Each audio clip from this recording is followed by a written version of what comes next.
de l'exposé de la loi de finances est fait. Donc, nous, on va commencer à débattre autour de ça. Un petit peu chez les groupes du professeur, avec la journée, ça va être plus convivial.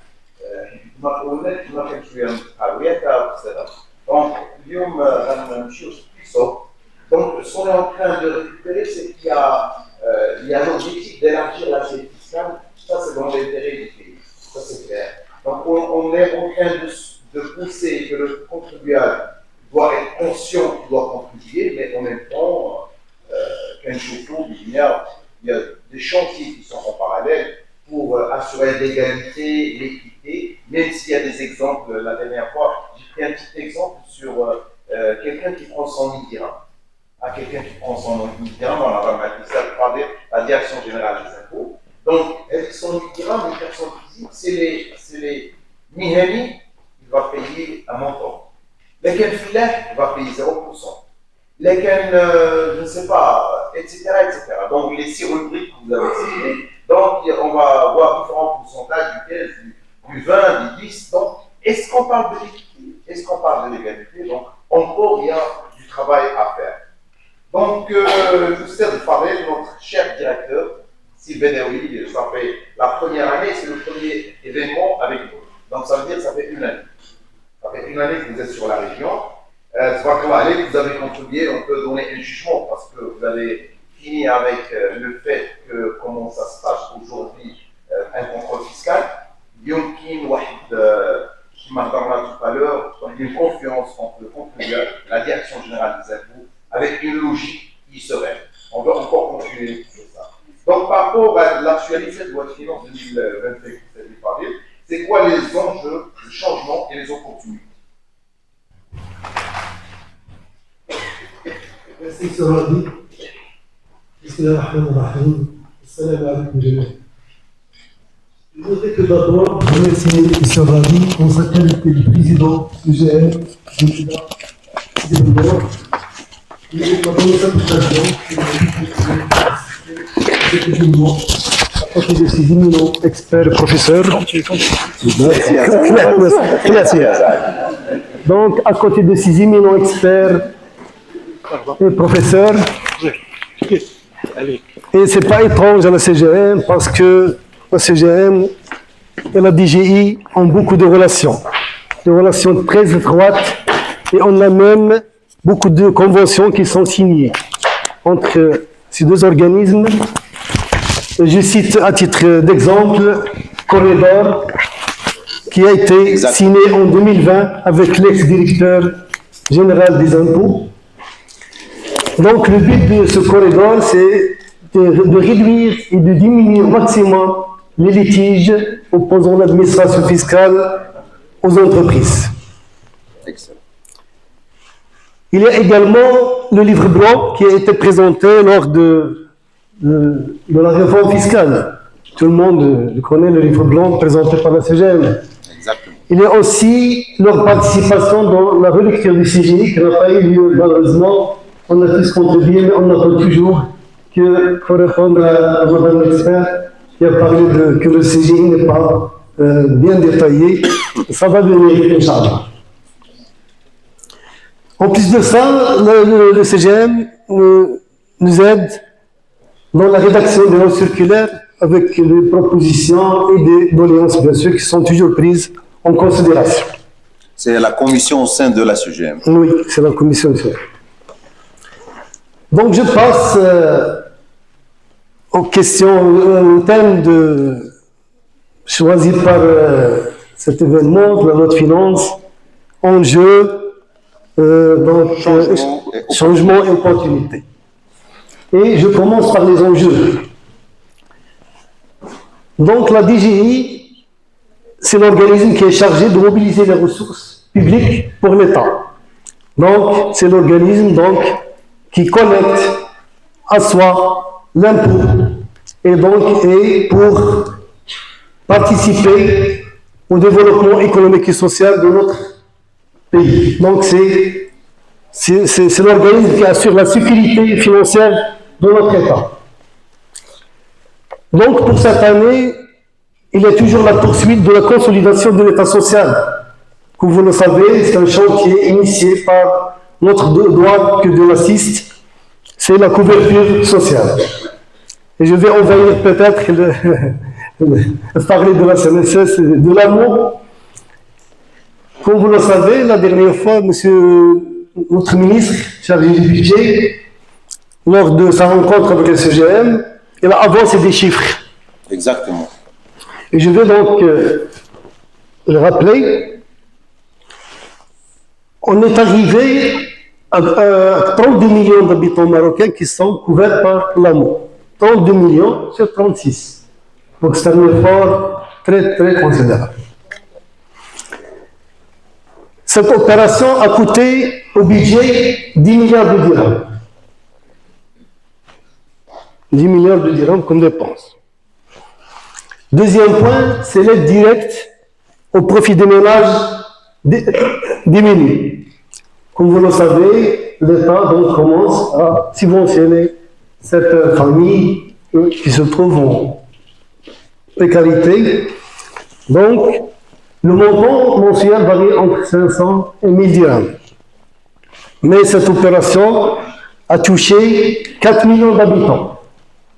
4 millions avec une enveloppe budgétaire de...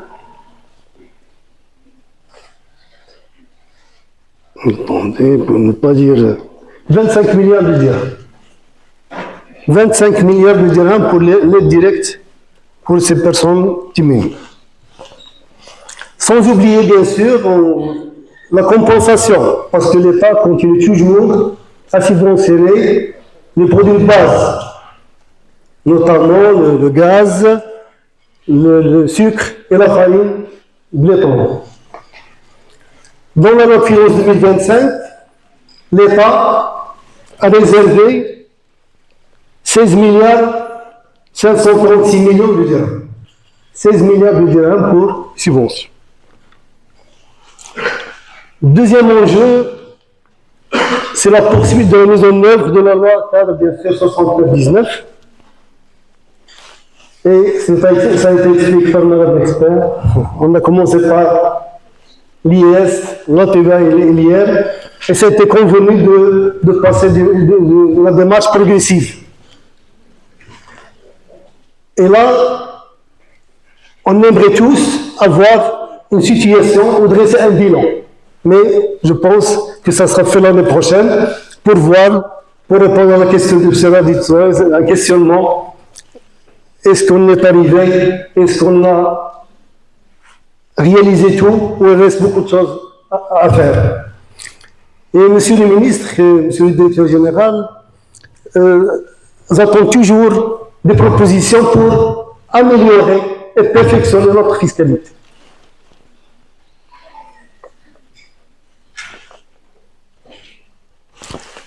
Troisième enjeu, c'est assurer la soutenabilité des finances publiques. Notre philosophie, c'est donc la stabilité et la visibilité de la fiscalité marocaine. Les recettes prévues en 2025, 311 milliards de dirhams, 324 574 000 dirhams, soit une hausse de 18,47% par rapport à 2024. Donc, on s'inscrit dans tendance, on s'est bien l'un de l'autre, et Dieu merci.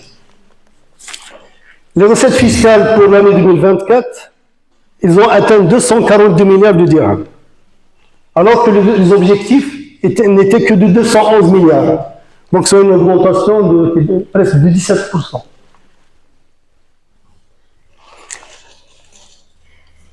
En plus, on a essayé d'optimiser ce qu'on appelle les dépenses fiscales, parce qu'il y a beaucoup de niches, beaucoup d'exonérations, beaucoup de dérogations fiscales au droit commun, et il y a un rapport, bien sûr, toujours annuel qui joint à la loi de finances, lors de sa présentation au Parlement.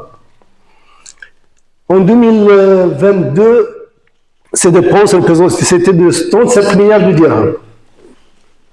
Elles sont passées à 35 milliards en 2023 et ils vont donc continuer à diminuer d'une année à une autre. Parce que on intègre tout dans la taxation. Le but, c'est un impôt égal, un revenu égal, un impôt égal. Quatrième enjeu, c'est la dynamisation de la croissance économique et l'investissement. Le taux de croissance prévu par dans le finance 2025, c'est 4,60. Malgré que le FMI, c'est 3,9. Il a fixé 3,2, il a levé à la hausse. Donc, il prévoit le FMI pour le Maroc 3,9% de taux de croissance. Pour le gouvernement, il a estimé à 4,60. Mais comme vous le savez, l'environnement géopolitique, il est instable. Donc à l'international, donc il y a beaucoup de turbulences et la loi de finances a été basée sur certaines hypothèses, comme vous le savez. Je peux citer quelques hypothèses. Le cours de baril, par exemple, de Brent, $80.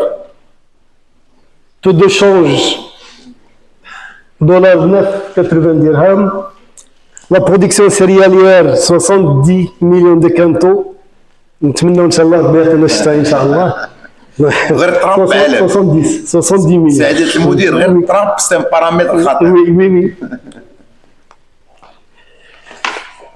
L'autre enjeu, c'est la lutte contre l'informel.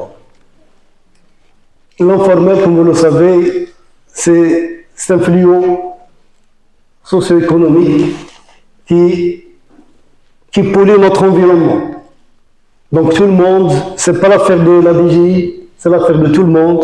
On doit tous mettre la main dans la main pour combattre ce fléau, donc qui porte préjudice aux entreprises et aux formels. On a recensé, comme vous le savez, 300 000 sociétés et sociétés zombies ou inactives. On peut les appeler les sociétés mortes vivantes. Elles sont là juste pour vendre les factures. Hein? Vous le savez. Donc, vendre les factures.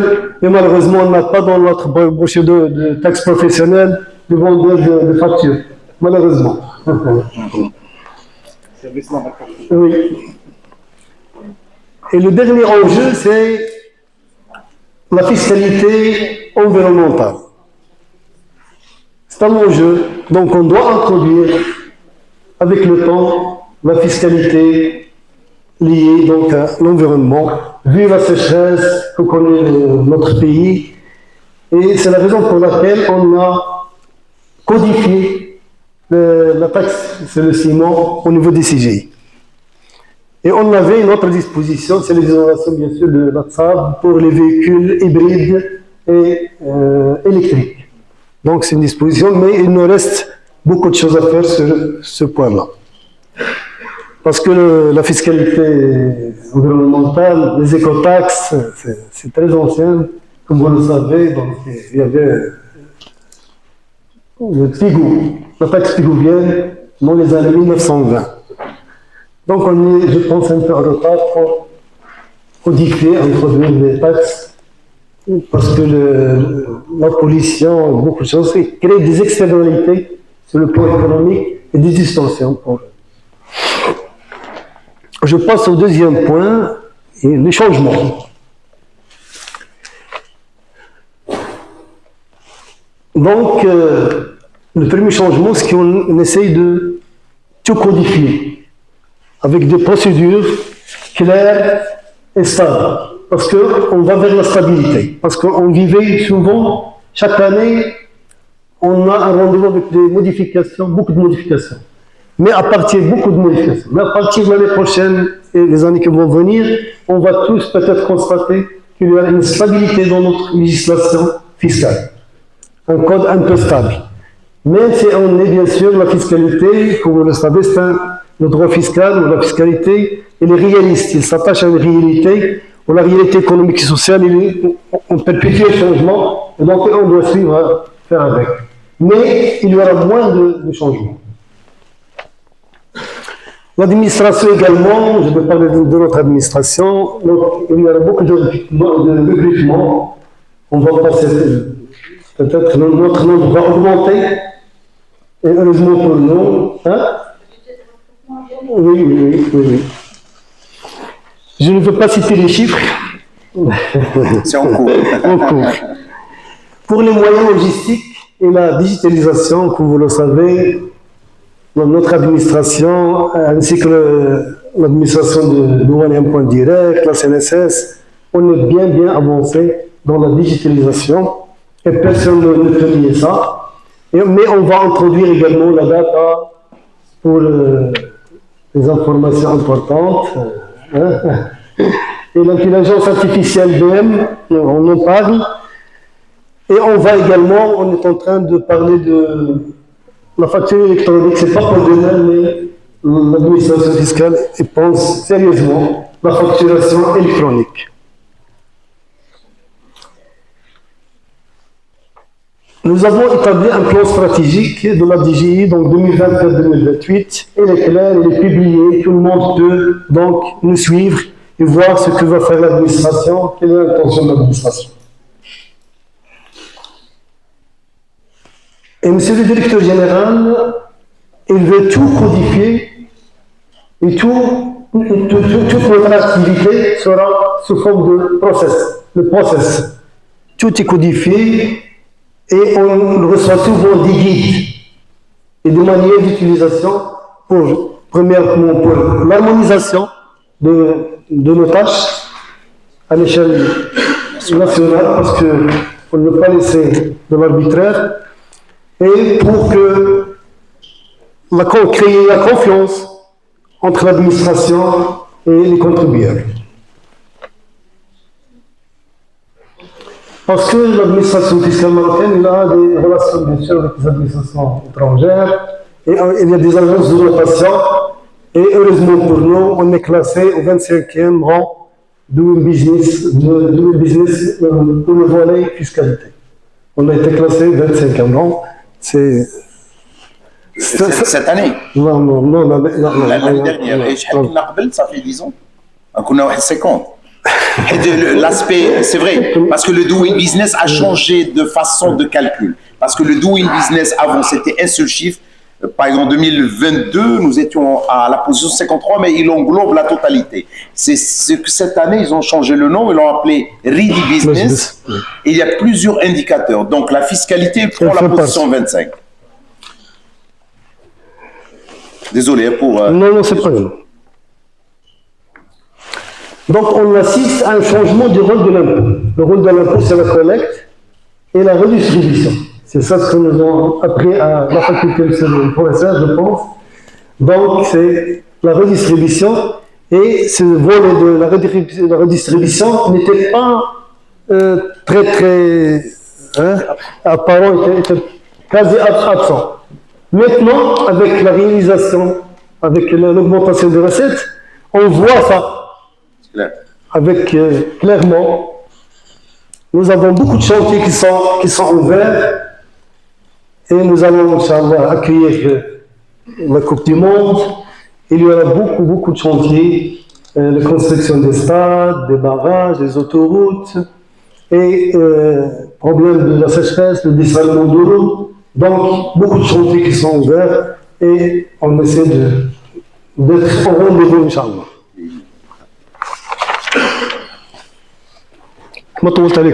Non, c'est excellent parce que on a besoin de ces informations. Pour les opportunités, donc c'est la promotion du travail des jeunes. Ça sera une occasion pour les jeunes d'intégrer ou de décrocher donc un travail. Donc c'est intéressant. Et même les entreprises vont bénéficier de leur expérience.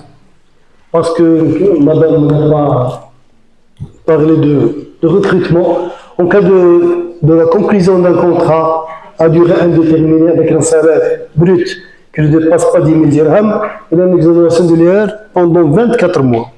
Donc c'est intéressant. Donc tout le monde sera gagnant. Et l'entreprise et le stagiaire salarié.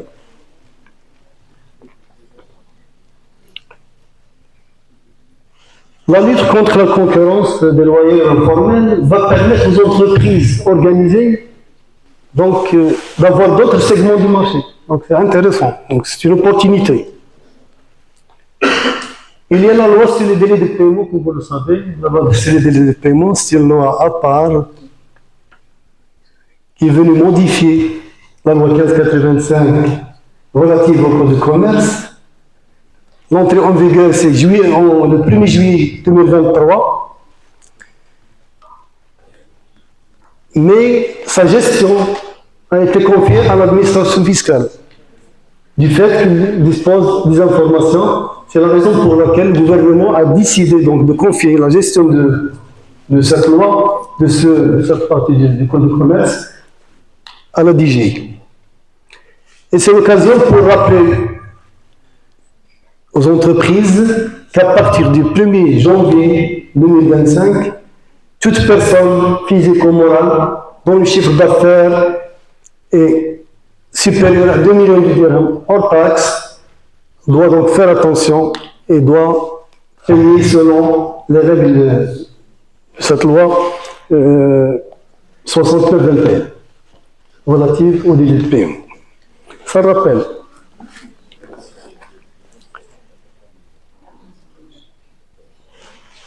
Cette digitalisation va créer beaucoup d'emplois. La digitalisation de la DGI va créer beaucoup d'emplois pour d'autres personnes.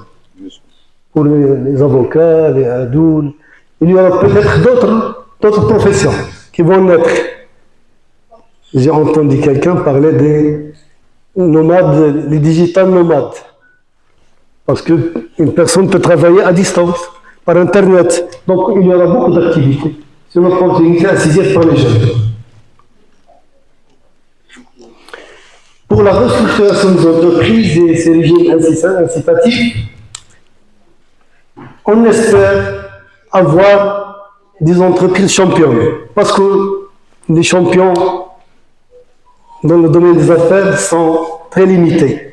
On espère bien voir nos sociétés donc exploiter en Afrique, même en Europe, pourquoi pas, parce que ça va honorer notre pays. Avec le Made in Morocco, Inch'Allah. Inch'Allah. Avec des joueurs marocains. Bien que Oustad El Fadel. Oui, bien sûr. C'est le point qui me tient à cœur. Donc, je pense que j'ai tout dit. J'arrête ici pour laisser d'enchanter encore que vous êtes en train. Vous avez quelque chose à ajouter? J'ai oublié de vous remercier parce que vous m'avez épargné de refaire et d'entrer dans le détail des mesures fiscales phares de la loi de finances 2025. Merci. C'était une présentation concise et précise et bien détaillée. Merci. Merci beaucoup. Dans tous les cas, nous sommes une famille et l'enjeu vient là où Inch'Allah l'intérêt du Maroc. Ce que j'ai compris avec Nana avec gagnant-gagnant et pour l'intérêt du Vietnam. D'ailleurs, le corridor entre la CGM et à la Direction générale des impôts, il y a un travail, on ne travaille pas uniquement sur la période fiscale de la loi de finances, mais sincèrement, maintenant pour 2026, l'équipe commission fiscalité CGM est en train de travailler maintenant pour l'année prochaine. Raison pour laquelle on doit continuer à faire ces rencontres pour encore, Inch'Allah, aller plus loin. Et éventuellement, on va entendre le volet académique. Le volet académique qui est carré, c'est-à-dire des questions celles-là. On va des questions. C'est-à-dire Fadel. Donc, certes qu'avec l'académie, bien sûr, on va explorer encore ou les double-cliquer sur les recommandations, les doléances qu'on va collecter. Ou rien, il faut les mesures déjà dans la loi de finances parce qu'on doit capitaliser ce qu'on est en train de discuter pour aller plus loin sur les années prochaines. Qui m'égale Oustad Fadel, mon directeur des impôts, on ne va pas s'arrêter là. On va encore vivre avec les changements que la société est en train d'entreprendre. Et on va qui m'égale Oustad Fadel, on est ensemble contre l'informel. Là, on est contre l'informel parce que c'est le cancer de notre tissu économique ou qu'est-ce que c'est l'informel c'est de notre famille. C'est tout un travail à faire. Je vais contribuer, j'ai besoin de la contrepartie. au service public. Ça fait un oustad.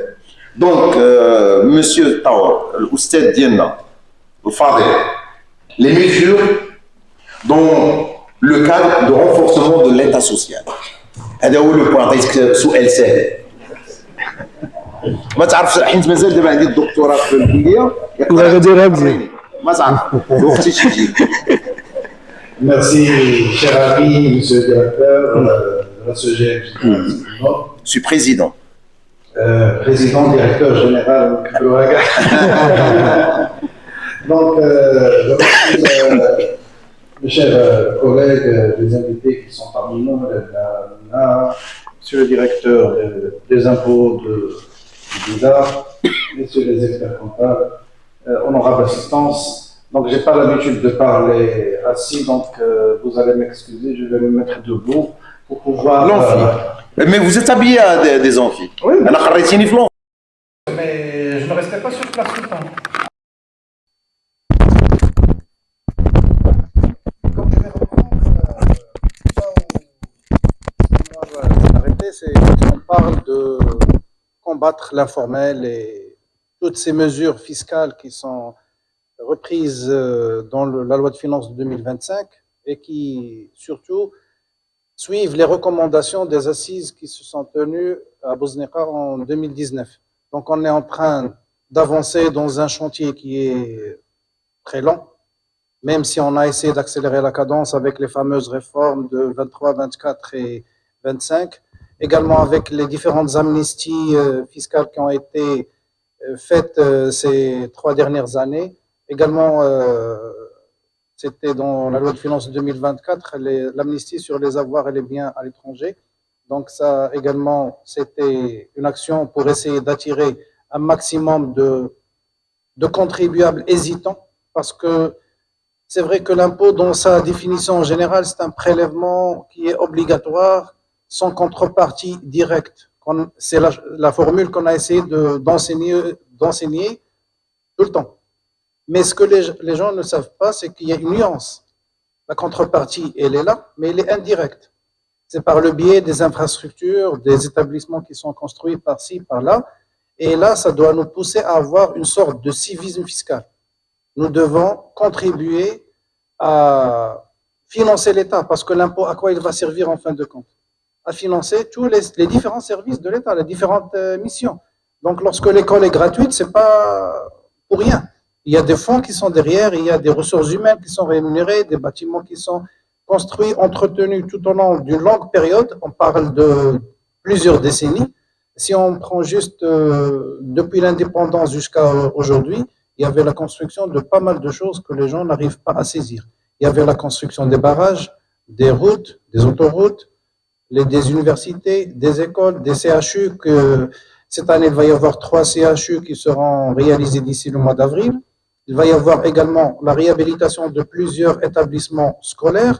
Tout ceci, ça nécessite des fonds.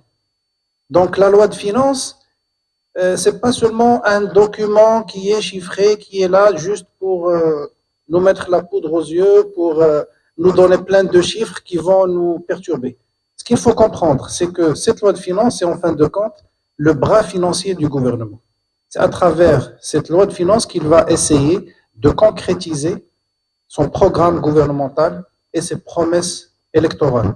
Parce que comment peut-on évaluer le travail d'un gouvernement? C'est par le biais des différentes politiques qu'il va mettre en place. Ces politiques-là, ils doivent être financées. Et pourquoi c'est annuel? À chaque fois, on parle de loi de finances de façon annuelle. C'est tout simplement parce que c'est une autorisation qui est donnée par le Parlement. Donc, lorsque le Parlement vote, c'est pas un simple vote. C'est une autorisation. Autorisation pour effectuer des dépenses et autorisation pour collecter de l'argent, des impôts, des taxes, etc. Pardon.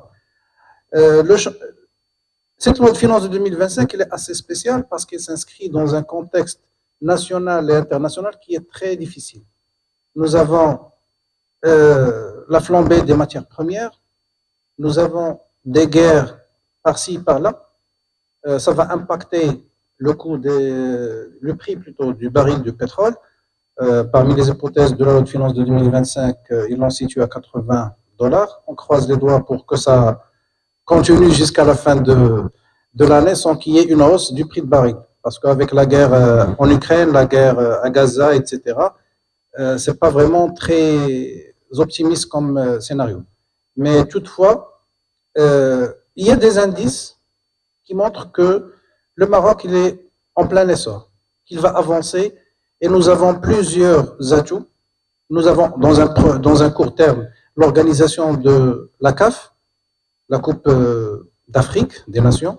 C'est déjà quelque chose qui est très importante parce qu'il va y avoir une arrivée des différents supporters des différentes nations africaines.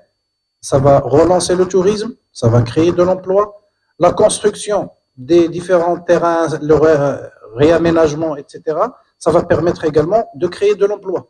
Parce que créer de l'emploi, ce n'est pas une tâche facile. On est aujourd'hui à un taux de chômage de 13,3%.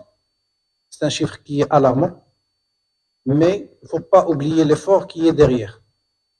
Nous avons beaucoup de diplômés. Est-ce qu'ils vont travailler tous dans l'administration? La tendance générale dans le monde entier, c'est que on recrute moins dans la fonction publique. C'est le secteur privé qui prend le relais. Avec les différentes mesures qui ont été annoncées, donc ça doit normalement stimuler le recrutement dans le secteur privé. Mais qu'en est-il des non-diplômés? Est-ce que vous vous êtes déjà posé la question? Parce que les gens, et là j'ai essayé de reprendre ce qui se passe dans la rue, dans les journaux, dans les réseaux sociaux, c'est que l'État investit, mais on ne voit rien du tout.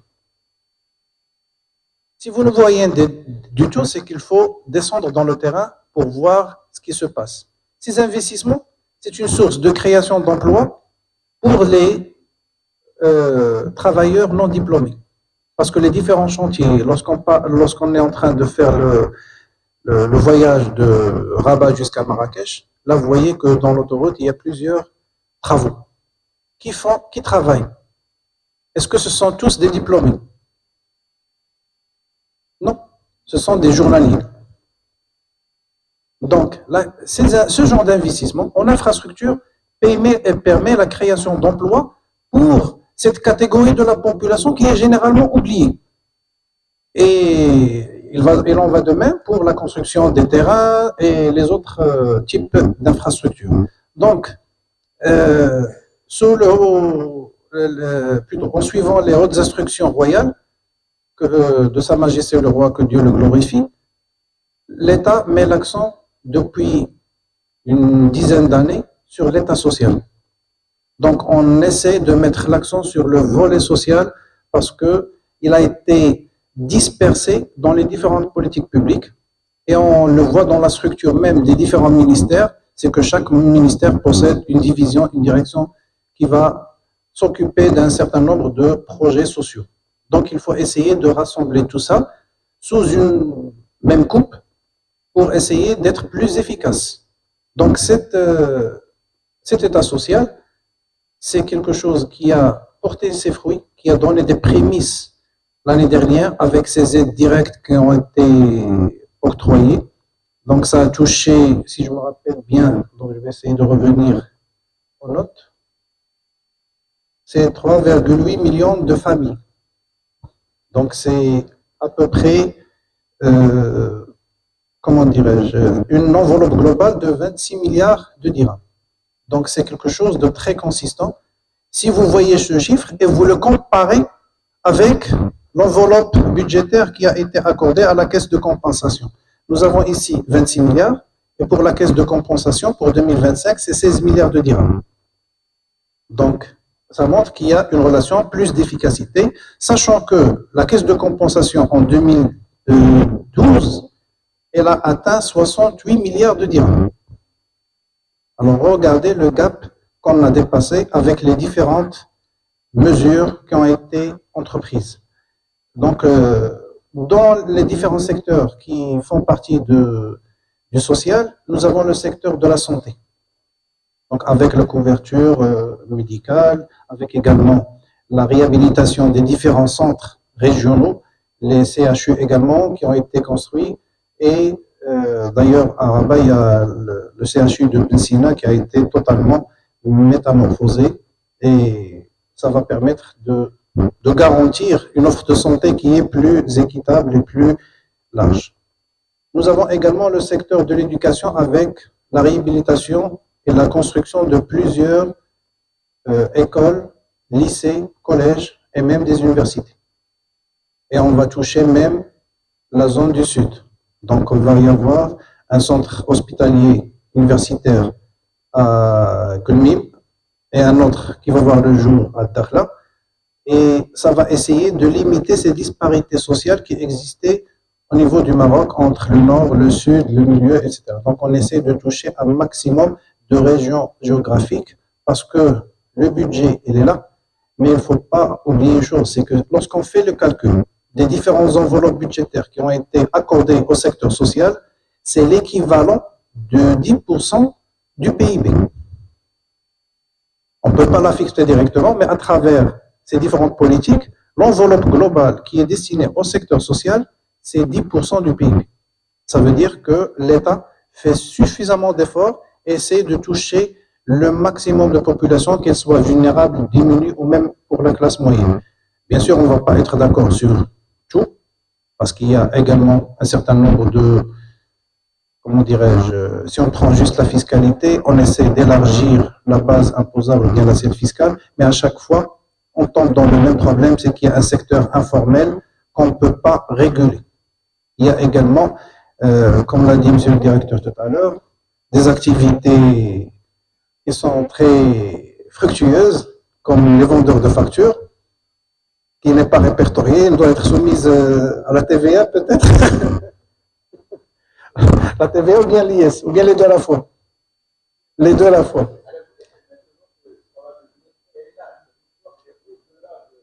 Oui, bien sûr.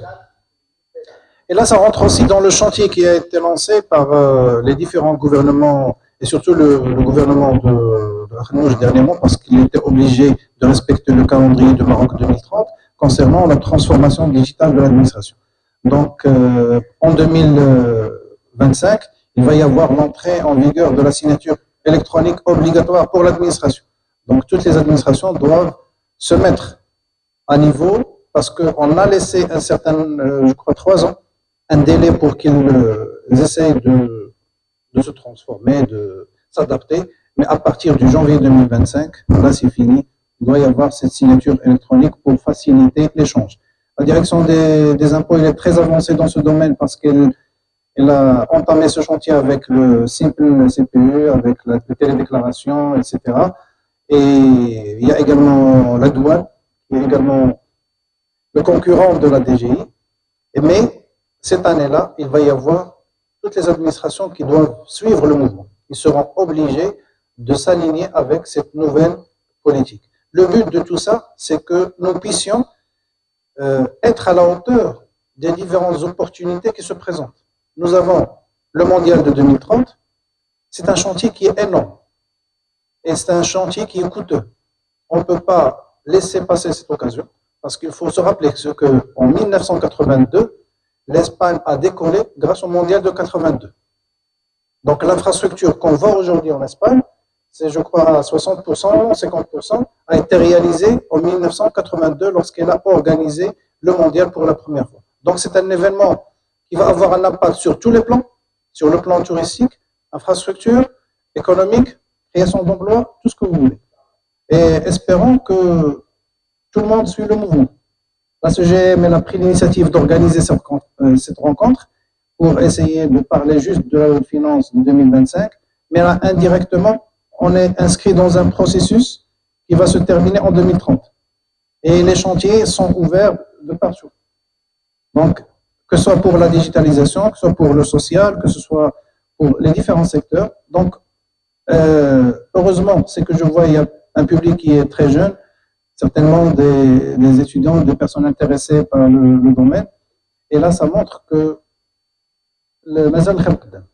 c'est que nous avons, ici au Maroc, la matière première pour aller le plus loin possible.